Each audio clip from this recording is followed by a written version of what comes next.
चलिए देखिए, तो टोटल एनर्जी हम लोग निकालते हैं, क्योंकि हम लोग काइनेटिक एनर्जी जान गए, पोटेंशियल एनर्जी जान गए। पोटेंशियल एनर्जी क्या आया जी? अभी क्या आया था?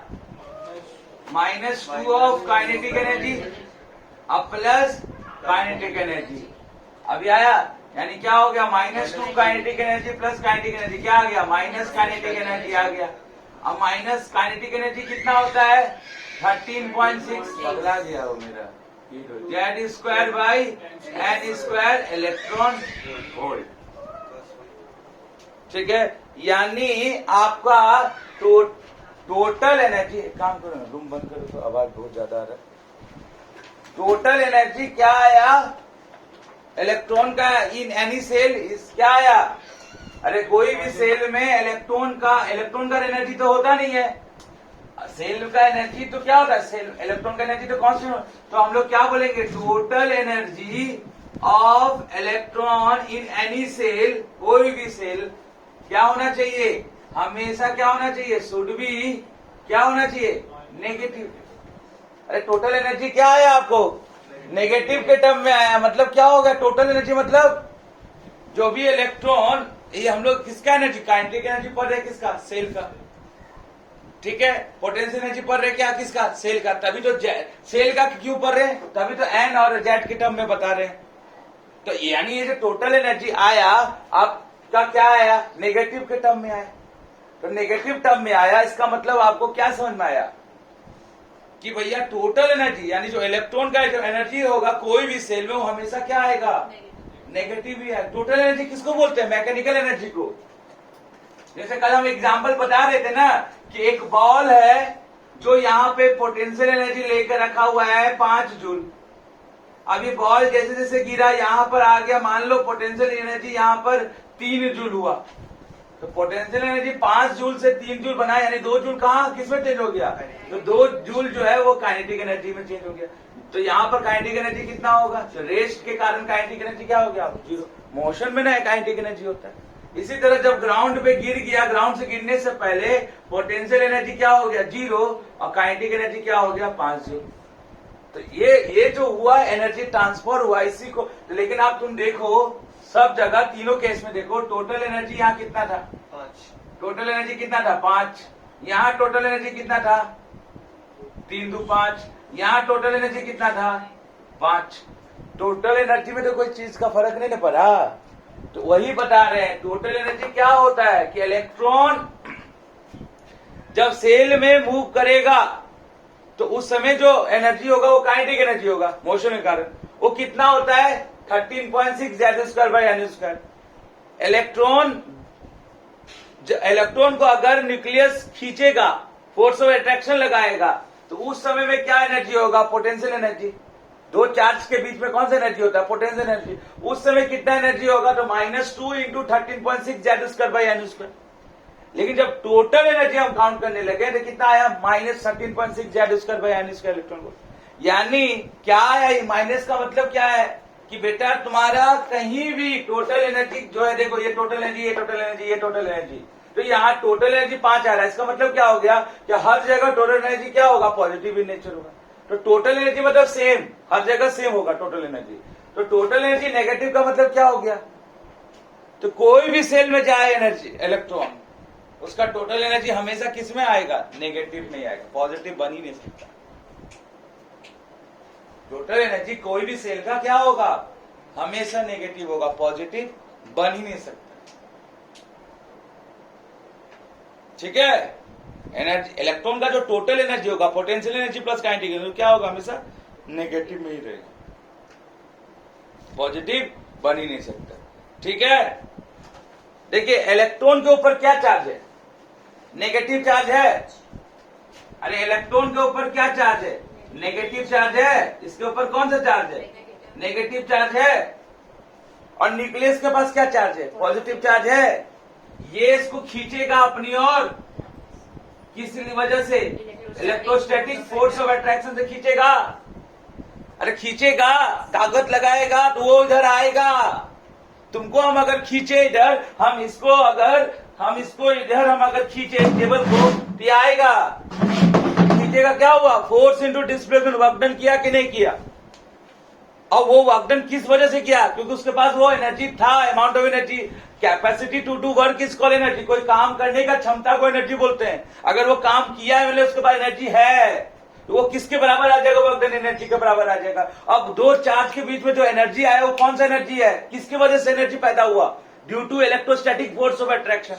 इसीलिए दो चार्ज के बीच में जो फोर्स जो एनर्जी होता है वो क्या होता है, इलेक्ट्रोस्टैटिक पोटेंशियल एनर्जी होता है, जो तुम लोग जान गए कितना होता है, के Q1 Q2 by R square नहीं, आर स्क्वायर क्या हो जाता है, फोर्स होता है, इंटू फिर आर से डिस्टेंस से मल्टीप्लाई करेंगे तो आर नीचे आर और ऊपर आर, कट जाएगा कि नहीं कट जाएगा, समझ रहे हो कि नहीं समझ रहे हो। तो इसको जब वो खींचेगा तो क्या हो जाएगा, खींचेगा, क्यों खींच रहा है, इसका मतलब कहीं ना कहीं इसको ये अपने पास खींच रहा है, मतलब क्या हो रहा है, कहीं ना कहीं ऐसा हम आप लोग को समझाए होंगे 10 क्लास में, या मास्टर आप लोग को समझाया होगा, और समीर लोग को हमको याद है कि हम समझाए कि इलेक्ट्रॉन जो होता है ना वो न्यूक्लियस से लोन लिया रहता है, ऐसा समझो, इलेक्ट्रॉन जो होता है वो न्यूक्लियस से लोन लिया हुआ रहता है। तो जब वो, तो ये यानी इसको खींच क्यों रहा है, क्योंकि भैया इसको हर महीना EMI देना होगा, EMI चुकाना होगा, कर्ज चुकाना होगा, इसीलिए इसको खींचता है बार बार। तो खींचता है इसीलिए क्या हो गया, इसलिए टोटल एनर्जी क्या होगा, हमेशा नेगेटिव में रहेगा, ठीक है ना। तो टोटल एनर्जी हमेशा याद रखिए, बहुत अच्छा पॉइंट बोल रहे हैं कि नेगेटिव में होना चाहिए इलेक्ट्रॉन का, पॉजिटिव कभी नहीं होगा, ठीक है ना, समझ में आया कि नहीं। चलिए अब हम लोग टोटल एनर्जी निकालते हैं हर सेल का, टोटल एनर्जी निकालते हैं, एन सेल है, एन सेल मान लेते हैं, उसमें मान लीजिए हम पहला सेल लिए, तो पहला सेल लेंगे तो क्या आएगा, केस 1, पहला सेल में एन का वैल्यू क्या आ जाएगा 1, तो कोई एक एटम भी लेना पड़ेगा। चलिए हम मान लेते हैं हाइड्रोजन एटम। हम क्यों लिए हाइड्रोजन एटम, सब समझ रहा होगा, क्योंकि उसका एटॉमिक नंबर 1 है, कैलकुलेशन इजी रहेगा बच्चा जैसा। तो हम हाइड्रोजन एटम ले, एटॉमिक नंबर कितना होता है हाइड्रोजन का 1। अगर हम हाइड्रोजन एटम के लिए पहला सेल के लिए कितना एनर्जी होगा, टोटल एनर्जी निकालना चाहे तो हम क्या करेंगे, तो उसके लिए पहले बना लेते, ये न्यूक्लियस है और ये पहला सेल, इसी सेल के लिए ना तुम बोल रहे हैं, हम लोग निकाल रहे हैं टोटल एनर्जी। इस सेल का नाम होता है के सेल, क्या नाम होता है, के सेल, इस सेल का नाम क्या होता है, के सेल। अब इस के सेल में कितना है टोटल एनर्जी, नेगेटिव में तो होगा ही होगा, ये तो दिमाग में रखने का है। एनर्जी, सेल का एनर्जी किस में होगा, टोटल एनर्जी नेगेटिव में होगा, ये तो जान गए ना आप। तो टोटल एनर्जी का फॉर्मूला क्या होता है, -13.6 इंटू Z² बाई N²। अरे ये काइनेटिक एनर्जी का फॉर्मूला था, बस माइनस लगा देने का। क्यों, क्योंकि टोटल एनर्जी क्या होगा, कोई भी सेल का क्या होगा, माइनस में होगा। टोटल एनर्जी कोई भी सेल का, K shell, L shell, M shell, N shell, हमेशा माइनस में होगा, ठीक है, ये याद रखने का है। क्यों होगा, क्योंकि इलेक्ट्रॉन को न्यूक्लियस क्या करता है, खींचेगा, due to strong force of attraction से, इसलिए। अब यहां ध्यान दीजिएगा, जेड का वैल्यू कितना है और एन का वैल्यू कितना है, यानी कितना आ गया, -13.6 इलेक्ट्रॉन वोल्ट। यानी पहला सेल में टोटल एनर्जी कितना होगा, पहला सेल का एनर्जी कितना हो जाएगा, पहला सेल का एनर्जी होगा -13.6 इलेक्ट्रॉन वोल्ट। ये तो हम आप लोगों को पहले भी बता चुके हैं शायद। अब दूसरा केस लेते हैं, दूसरा केस में आप क्या लेंगे, 2 सेल लेंगे, दूसरा सेल लेंगे, दूसरा सेल मतलब n = 2, उसको क्या बोलते हैं, एल सेल बोलते हैं, अरे हाँ या ना। अब दूसरा सेल में मतलब n का वैल्यू क्या हो गया 2, एटम तो हाइड्रोजन ही है, Z = 1, तो क्या हो जाएगा टोटल एनर्जी का फॉर्मूला -13.6, Z का वैल्यू कितना है 1, n का स्क्वायर क्या हो गया 2 का स्क्वायर, यानी क्या हो गया -13.6 इंटू 1/4 इलेक्ट्रॉन वोल्ट। तो काटिए क्या आ जाएगा, 4 × 12 3.4 हो गया, तो -3.4 इलेक्ट्रॉन वोल्ट। यानी दूसरा सेल का अपना एनर्जी कितना होगा, दूसरा सेल का टोटल एनर्जी कितना हो जाएगा -3.4 इलेक्ट्रॉन वोल्ट।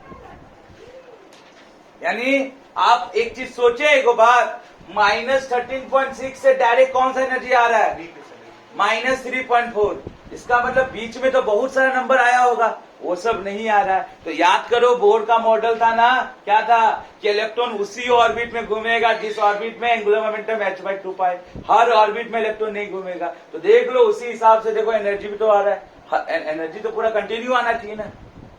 एनर्जी क्या क्या आ रहा है, हर सेल के लिए अलग अलग आ रहा है।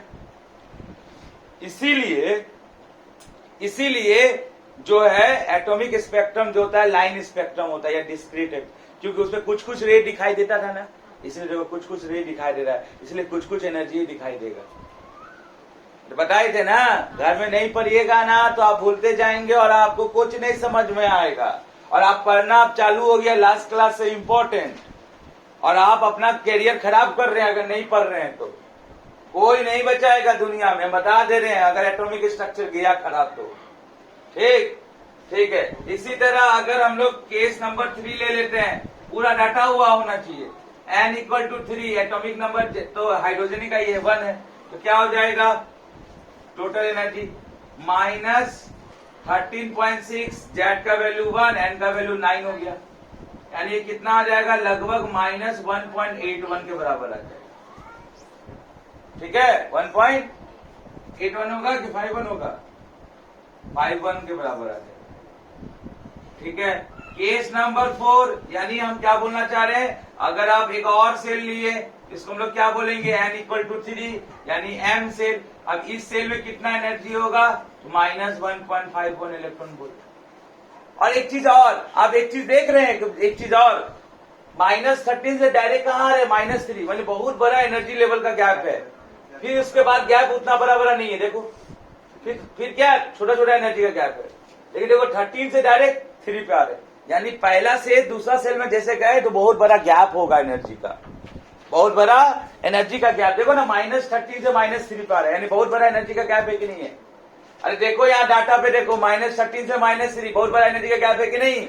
फिर -3 से -1 में आ रहे, यानी बहुत कम एनर्जी का गैप हुआ, यानी पहला सेल से दूसरा सेल में जाने में क्या होगा, बहुत बड़ा एनर्जी का गैप होगा, यानी बहुत ज्यादा एनर्जी लेना होगा। क्योंकि आपको पता है ना बोर का मॉडल क्या था, एक सेल से दूसरा सेल में जाएगा तो एनर्जी क्या करना होगा, गेन करना होगा। इसको कौन सा स्टेट बोलते हैं, एक्साइटेड स्टेट बोलते हैं। क्या स्टेट बोलते हैं, अगर एक सेल से दूसरा सेल में इलेक्ट्रॉन जाएगा तो एनर्जी गेन करेगा, और इस स्टेट को बोलते हैं एक्साइटेड स्टेट। लेकिन जब वो दूसरा सेल से पहला सेल में आएगा तो उसको बोलते हैं डी एक्साइटेड स्टेट। डी मतलब हमेशा केमिस्ट्री में रिमूवल होता है, क्या बोलते हैं, डी मतलब होता है हमेशा रिमूवल, यानी अपना एक्साइटेड स्टेट को रिमूव करना है, मतलब अपना ओरिजिनल स्टेट में आएगा, तो उसको क्या बोलते हैं, डी एक्साइटेड स्टेट। और वापस लौटते समय क्या करेगा, वो एनर्जी को कम करके आएगा, क्योंकि देखो अब यहां से इधर आएगा तो भैया क्या है, इससे ज्यादा एनर्जी है कि इससे कम एनर्जी है, माइनस में जो जितना छोटा नंबर उतना बड़ा, तो भैया माइनस में बड़ा नंबर है, सबसे कम एनर्जी, उससे यहाँ पर क्या है, उससे ज्यादा एनर्जी है। इससे ये इधर वापस जब इलेक्ट्रॉन आएगा तो क्या करेगा, एनर्जी निकाल कर जाएगा, है ना। समझ में आया, नहीं समझ में आया। जाते समय क्या करेगा, एनर्जी बढ़ रहा है, आप भी बताइए ना, इधर से इधर आप जा रहे हैं, इधर से इधर आप जा रहे हैं तो क्या हो रहा है, एनर्जी बढ़ रहा है ना, एनर्जी लेवल, हाँ या ना, एनर्जी लेवल क्या हो रहा है, इंक्रीज कर रहा है कि नहीं कर रहा है, देख लो एनर्जी बढ़ रहा है कि नहीं बढ़ रहा है। तो भैया एक सेल से दूसरा सेल में जाएगा एनर्जी को गेन करना होगा ना, लेकिन जब वापस लौटेंगे तो क्या करेंगे, एनर्जी को लूज करना होगा ना। तो वही बोल रहे, जब एनर्जी आप लेंगे, एक्सेप्ट करेंगे एक सेल से दूसरे सेल में जाने के लिए, उस स्टेट को एक्साइटेड स्टेट बोलते हैं। और जब मतलब आप यहां से यहां आएंगे तो इसको बोलते हैं एक्साइटेड स्टेट। अब यहां से आप अगर अपना ओरिजिनल पोजीशन पर जाएंगे तो उसको बोलते हैं डी एक्साइटेड स्टेट, आप नहीं इलेक्ट्रॉन। ठीक है, इसी तरह केस नंबर 4, एन का वैल्यू 4 और जेड इक्वल टू 1, तो टोटल एनर्जी कितना हो गया, -13.6 इंटू 1/16 हो जाएगा, जो हमें कितना हो जाएगा 0.81 इलेक्ट्रॉन वोल्ट के बराबर आएगा। तो यहाँ n इक्वल टू 4 आप बना लीजिएगा, हम बनाए नहीं है, जगह नहीं है, ठीक है ना। चलिए, तो इस तरह से आप n सेल का, अच्छा n सेल का निकालना चाह रहे तो क्या होगा, dot dot dot case number 5, अगर आप n सेल तक जाएंगे मतलब क्या हो गया, आप कहां जा रहे हैं, n सेल मतलब कहां जा रहे हैं, सबसे लास्ट, यानी आपका नंबर ऑफ सेल किसको टेंडिंग करने लगेगा, इंफिनिटी को, अरे 1 2 3 डॉट डॉट डॉट क्या लिखता था मैथ्स में, इंफिनिटी लिखता था, यानी सबसे लास्ट सेल क्या हो जाएगा, किस उसको मतलब नंबर ऑफ सेल क्या टेंडिंग करेगा, इंफिनिटी करेगा। हाँ, और एटॉमिक नंबर आपका क्या है, 1 ही है, तो टोटल एनर्जी क्या हो जाएगा, -13.6 into Z square by N square. N क्या है आपका, इंफिनिटी। इंफिनिटी मतलब सबसे लास्ट सेल, सबसे लास्ट सेल, एकदम सबसे dot dot dot dot dot dot सबसे बड़का सेल एक लगा बना दो, सबसे लास्ट सेल। तो उस सेल में क्या होगा, तो 1/इंफिनिटी 0 होता है, 1/0 इंफिनिटी होता है, 1/इंफिनिटी 0 होता है। देखो ना, इंफिनिटी यहां डाल दो, 0 यहां ले आओ, 1/0 इंफिनिटी होता है। कोई भी नंबर के नीचे डिनोमिनेटर 0 मतलब क्या होगा, इंफिनिटी। और ये इंफिनिटी को यहाँ ले आओ, 0 को यहाँ ले आओ, तो क्या बन गया, 1/इंफिनिटी क्या हो जाएगा, 0। तो 1/इंफिनिटी 0 हो गया, यानी टोटल एनर्जी क्या निकल के आया, 0। यानी आपका एक बात बताओ, टोटल एनर्जी मिनिमम कितना है, सबसे कम कितना है, -13.6। ये सबसे मिनिमम होगा, और सबसे मैक्सिमम टोटल एनर्जी कहां पे मिलेगा, यहाँ पे ये मैक्सिमम होगा। तो टोटल एनर्जी मैक्सिमम कितना होगा, 0। अच्छा, 0 का मतलब क्या है, टोटल एनर्जी 0 का मतलब क्या है, electron are free to move, मतलब न्यूक्लियस अब इलेक्ट्रॉन को पकड़ा हुआ नहीं है। अरे आप समझ रहे हैं, नहीं समझ रहे हैं, फिर फोटो क्लियर करिए, चलिए दिखाते है ना, ऐसे। अब देखिए dot dot dot dot dot यहाँ पे, अब इलेक्ट्रॉन यहां था, इलेक्ट्रॉन यहां, फोर्स ऑफ अट्रैक्शन ज्यादा था और बीच का गैप क्या था, कम था, डिस्टेंस, समझ में आया, तो डिस्टेंस कम था, तो इसलिए एनर्जी क्या लगा, ज्यादा लगा, मतलब एनर्जी ज्यादा लगा। अगर इलेक्ट्रॉन को यहां से भगाना है तो हमको कितना एनर्जी देना होगा, जितना एनर्जी है उसमें खाली प्लस लगा दो, तब टोटल क्या हो जाएगा, 0 नहीं हो जाएगा। मतलब पहला सेल में कितना एनर्जी है, -13.6 इलेक्ट्रॉन वोल्ट। हमको इलेक्ट्रॉन को यहां से भगाना है, हमको न्यूक्लियस में कितना एनर्जी देना होगा, याद करिए, आयोनाइजेशन एनर्जी इसी को बोलते हैं, मिनिमम एनर्जी अमाउंट ऑफ, आप लोग नहीं पढ़ेंगे, सब पढ़े समझे होंगे, आईसीएससी जान रहा होगा, 10 में पढ़ा है, minimum amount of energy required to lose the electron from the valence shell. तो अगर इलेक्ट्रॉन को निकालना है तो हमको न्यूक्लियस को कितना एनर्जी देना होगा, तो कितना है, इस सेल का एनर्जी कितना है, -13.6, तो हमको कितना देना होगा, +13.6, तभी क्या हो जाएगा, 0 हो जाएगा ना टोटल एनर्जी। तो हमको न्यूक्लियस को इतना एनर्जी देंगे तब इलेक्ट्रॉन निकलेगा, उसी एनर्जी को बोलते हैं आयोनाइजेशन एनर्जी, जो आप देते हैं इलेक्ट्रॉन निकालने के लिए। इस इलेक्ट्रॉन को यहां से निकालना है तो हमको न्यूक्लियस को कितना देना होगा, एनर्जी कितना है उस सेल का, -13.6, यानी हमको 0 बनाना है। तो 0 कैसे बनेगा, यही एनर्जी दो, खाली साइन क्या करो, चेंज कर दो। इसी तरह अगर दूसरा सेल का -3.5 इलेक्ट्रॉन वोल्ट आ रहा है तो हमको यहां से इलेक्ट्रॉन निकालना है, तो हमको कितना एनर्जी देना होगा, +3.5, तब क्या हो जाएगा, टोटल एनर्जी क्या हो जाएगा, 0 हो जाएगा उस सेल का। इसी तरह अगर मेरा एन सेल है, एन सेल मतलब सबसे लास्ट सेल, इंफिनिटी, ठीक है। तो आप भी तुम ही सोचो ना थोड़ा सा, जैसे जैसे सेल बढ़ रहा है तो भैया इलेक्ट्रॉन और न्यूक्लियस के बीच में फोर्स ऑफ अट्रैक्शन भी तो क्या हो रहा है, बहुत कम हो गया ना, तो फिर आसानी से जाने देगा ना। मतलब ये अभी हम इसके पास में जिसको हम पकड़े हुए हैं, लेकिन उसको तो मेरे उसमें से दूर में है ना, वो जितना ज्यादा ये समझेगा उतना ज्यादा वो नहीं समझ पाएगा। समझने के बाद फोर्स ऑफ अट्रैक्शन के हिसाब से, तो इसीलिए लास्ट सेल का टोटल एनर्जी 0 आता है। मतलब क्या हो गया, 0 का मतलब क्या हो गया, electron are free to move. Clear हुआ, चलिए वीडियो बंद।